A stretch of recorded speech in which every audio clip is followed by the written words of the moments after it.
Now, what seems to develop is this. Most people think that I is a center of sensitivity somewhere inside their skin. And the majority of people feel that it's in their heads. Civilizations in different periods of history have differed about this. Some people feel that they exist in the solar plexus. Other people feel that they exist about here. But in American culture today, or in the Western culture in general, most people feel that they exist in here. And there is, as it were, a little man sitting inside the center of the skull.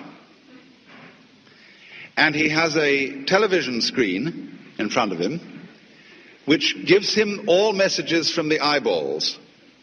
He has earphones on, and that gives him all messages from the ears. And he has in front of him a control panel with various dials and buttons and things which enable him to influence the arms and legs and to get all sorts of information from the nerve ends. And that's you. So we say in popular speech, I have a body. Not I am a body, but I have one, because I am the owner of the body in the same way as I own an automobile. And I can take the automobile to the mechanic, and occasionally in the same way I have to take my body to the mechanic, the surgeon, the dentist, the doctor, and have it repaired. But it belongs to me. It goes along with me. I'm in it. A child, for example, can ask mother, Mom, who would I have been if my father had been someone else? That seems a perfectly simple and logical question for a child to ask, because of the presumption that your parents gave you your body and you were popped into it, maybe at the moment of conception or maybe at the moment of birth, from a repository of souls in heaven, and your parents simply provided the physical vehicle.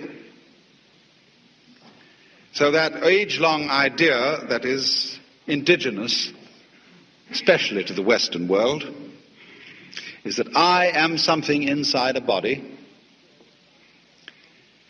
and I am not quite sure whether I am or am not my body.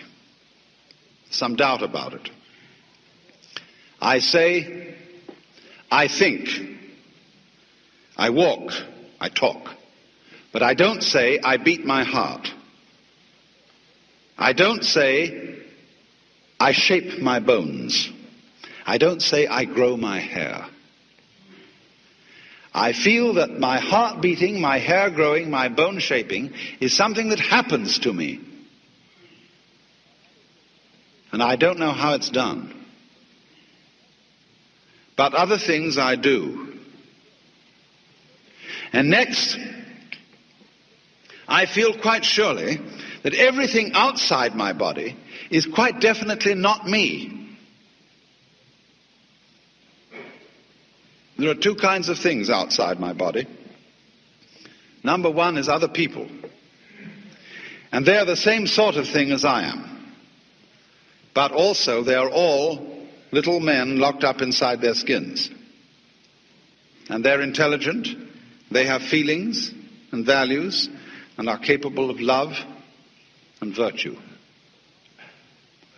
But the number two is the world that's non-human, that we call nature.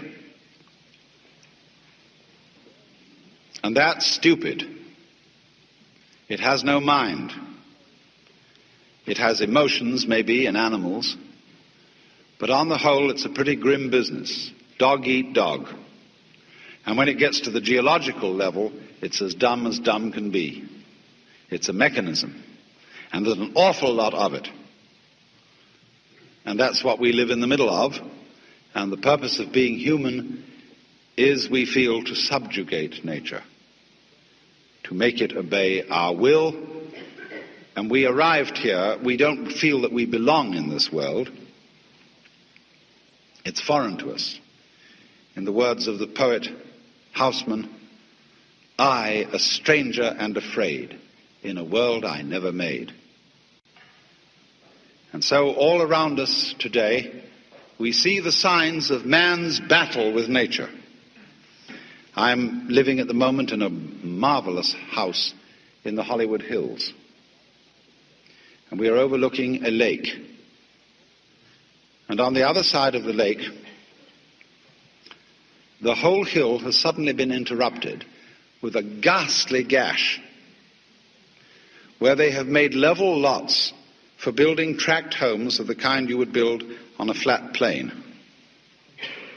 This is called the conquest of nature. These houses will eventually fall down the hill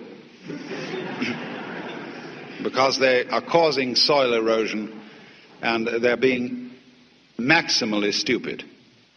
The proper way to build a house on a hillside is to do it in such a way as to effect the minimum interference with the nature of the hill. After all, the whole point of living in the hills is to live in the hills. There's no point in converting the hills into something flat and then going and living there. You can do that already on the ground. So the more people live in the hills, the more they spoil the hills, and they're just the same as people living on the flat ground. I mean, how stupid can you get?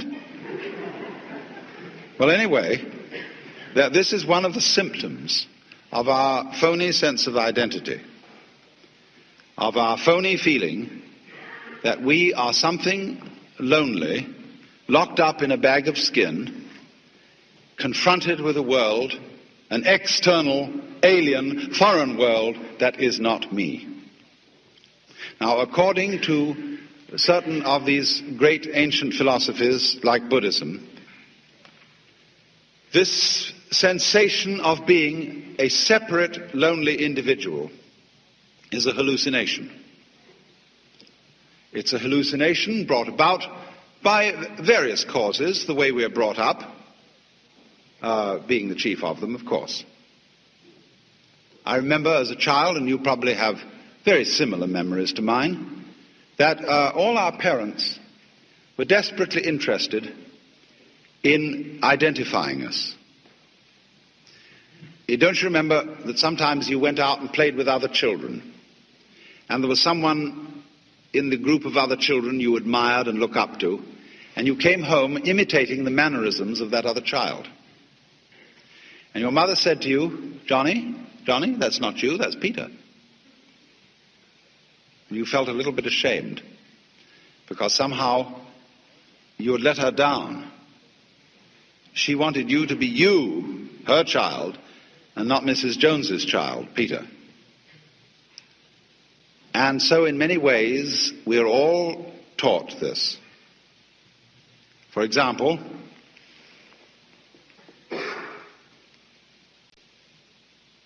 the main thing that we're all taught in childhood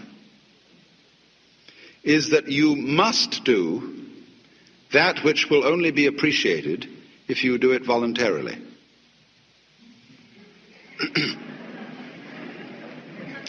Now, darling, a dutiful child must love its mother. But now I don't want you to do it because I say so, but because you really want to.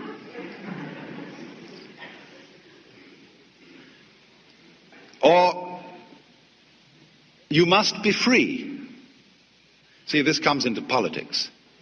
Everybody must vote. You see, imagine, you're members of a democracy, and you must be members of a democracy. See, you're ordered to. Crazy. Also, thou shalt love the Lord thy God. Is that a commandment or a joke?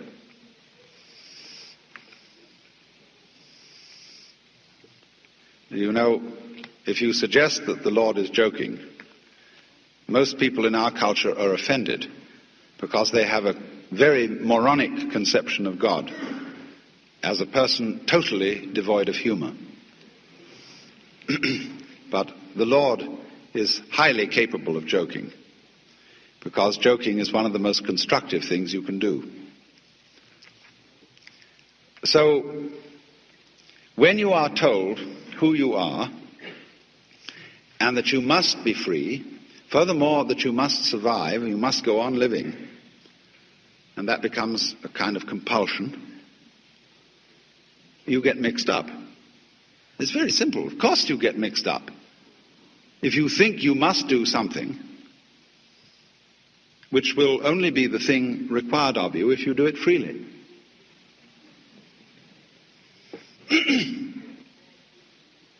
These are the sort of influences, then, that cause human beings all over the world to feel isolated, to feel that they are centers of awareness